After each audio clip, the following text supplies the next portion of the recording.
स्वागत है आप सबका डॉयचे वेले के इस खास प्रोग्राम में। अभी हम मिस्र के शर्म अल शेख में हैं, जहां जलवायु सम्मेलन चल रहा है और आज हमारे पास खास मेहमान हैं लिसी प्रिया भारत से। लिसी प्रिया को आप सब जानते हैं, बहुत बड़ी मुहिम का हिस्सा रही हैं और अंतर्राष्ट्रीय स्तर पर जाकर काफ़ी नाम कमाया है, काफ़ी काम करती हैं लोगों को जागरूक बनाने में। तो लिसी प्रिया, कैसी हैं आप? मैं अभी ठीक हूँ और आपका बहुत शुक्रिया कि आप मेरा आज इंटरव्यू ले रहे हो। ये इट्स माय ग्रेट प्लेजर। चलिए, ये हमें भी बहुत अच्छा लग रहा है कि आपसे हम यहाँ शर्म अल शेख में मिल रहे हैं।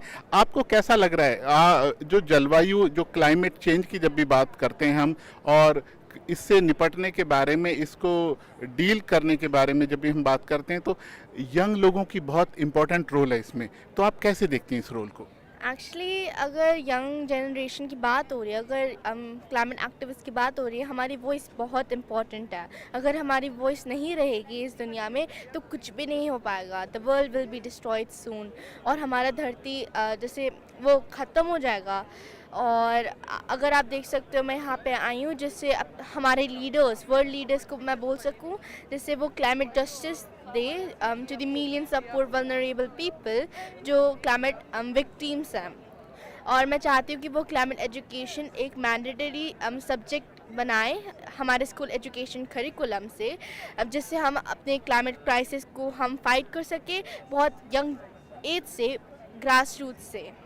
और मैं चाहती हूँ हमारे लीडर्स को कि वो अभी पैसा दे, वो climate finance they loss and damage की वजह से जो रिच कंट्री नेशंस ने जैसे किया है, वो उसके कारण है। क्योंकि लास्ट 2-3 सेंचुरीज ईयर्स अगो आप देख सकते हो, अगर आप historical data global carbon emissions में देखोगे तो ग्लोबल साउथ जैसे 10% भी नहीं है, रीच नहीं करती 10% ग्लोबल कार्बन इमिशंस की। तो mostly 90% above rich country Nations है। तो ये ठीक नहीं है, वो रिस्पॉन्सिबल हैं। तो अगर वो रिस्पॉन्सिबल हैं तो उनको वो पैसा देना पड़ेगा, हमारे डेवलपिंग नेशंस को, हमारे ग्लोबल साउथ कंट्रीज़ को, क्योंकि वो रिस्पॉन्सिबल हैं। और अगर वो एक्शन नहीं लेंगे, country climate action plan COP27 में, तो हमारा धरती मर जाएगा, वो जैसे सत्यानाश हो जाएगा, ख़त्म हो जाएगा।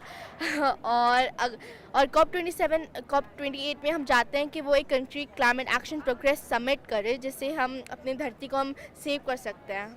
जी, आपने कहा कि पैसा देने की ज़रूरत है ताकि गरीब देश इससे निपट सकें, और वो अभी वादा पूरा नहीं हो रहा है। आप ये कह रही हैं कि इतनी सारी बातें आपने की, पॉलिटिकल बातें की, क्लाइमेट की बातें की, लड़ने की बातें की, एक छोटे से बच्चे के लिए ये बहुत ज़्यादा नहीं है? हाँ, ये बहुत ज़्यादा है, लेकिन क्या करें, हमारे लीडर्स तो कुछ कर ही नहीं रहे।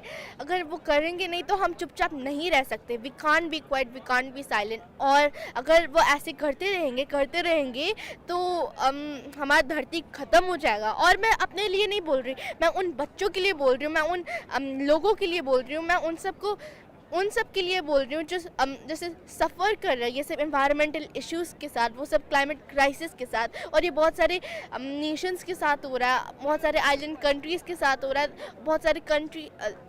तो ये ठीक नहीं है, दिस इज़ नॉट फेयर। और ये हमारे लीडर्स की बिहेवियर के कारण से, ये हमारे ह्यूमन बिहेवियर के कारण से है। तो हमें पहले अपने बिहेवियर को चेंज करना पड़ेगा, जिससे हम अपने धरती और अपने भविष्य को बचाने के लिए तो हमें करना पड़ेगा, एक्शन लेना पड़ेगा। एक्शन लेना पड़ेगा। लिसी प्रिया, मुझे ये बताइए कि आप दुनिया भर में जाती हैं, दुनिया भर के यंग लोगों से बात करती हैं, बच्चों से बात करती हैं। जब से आपने देखा है पिछले 5 या 6 साल से कितना चेंज आया है, यंग लोगों के जो नज़रिया है एनवायरनमेंट को लेके, कुछ बदलता हुआ देख रही हैं? आपको लग रहा है कि एक प्रोग्रेस हो रहा है यंग जनरेशन के अंदर? अभी के लिए there is nothing change at all.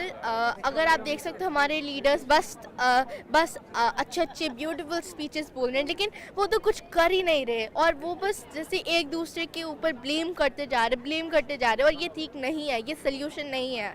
और वो टेम्प्रेरी सल्यूशन निकाल रहे हैं, जैसे कि स्कूल को शट डाउन 1 वीक 2 वीक्स, थोड़े थोड़े 2-3 डेज़ 5 डेज़ 10 डेज़, लेकिन ये ठीक नहीं है, ये सारे टेम्प्रेरी सोल्यूशंस हैं।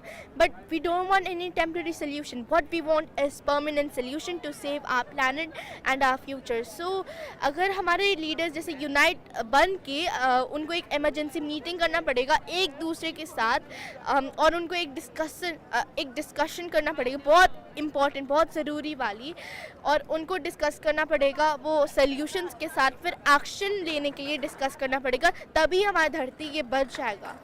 लिसी प्रिया, हम अपने जानने वालों को बता दें, हमें देखने वालों को बता दें कि आपने दुनिया भर के जो यंग एक्टिविस्ट हैं उनके साथ आप काम करती हैं, बहुत जैसे ग्रेटा थुनबर्ग का लोग नाम लेते हैं, तो आप उनसे मिली हैं, आप उनके साथ काम करती हैं, कई स्टेजेस पे हमने आपको उनके साथ देखा है, और आपकी जो मुहिम है, आपका जो ये कैंपेन है, तो वो कहीं पहुंच रहा है, आपको क्या लगता है? एक्चुअली हाँ, हमारे जैसे जो भी हम कर रहे हैं हमारे लीडर्स, लेकिन अगर हमारे लीडर्स हमारे वॉइस को नहीं सुनेंगे तो हमें जैसे प्रोटेस्ट करना पड़ेगा, स्ट्रीट्स में बाहर निकलना पड़ेगा, क्योंकि वो हमारा लास्ट ऑप्शन है। अगर वो हमारी बात सुनेंगे तो हम क्यों आएंगे बाहर, हम क्यों करेंगे? और जब तक जहाँ हम कर रहे हैं, बस मेरी ही मूवमेंट नहीं, बस मेरी इनिशिएटिव्स नहीं, बहुत सारे क्लाइमेट एक्टिविस्ट, बहुत सारे यंग चैम्पियंस, वो सब भी कर रहे हैं, इनिशिएटिव्स ले रहे हैं, कैंपेन्स कर रहे हैं, वो सब भी कर रहे हैं, लेकिन फिर भी अभी तक चेंज कुछ भी नहीं आया, क्योंकि हमारे लीडर्स की बिहेवियर्स की वजह से। और वो सब सारे क्लाइमेट एक्टिविस्ट को वो सब जेल में डाल रहे हैं, प्रिजन में डाल रहे हैं, और ये ठीक नहीं है।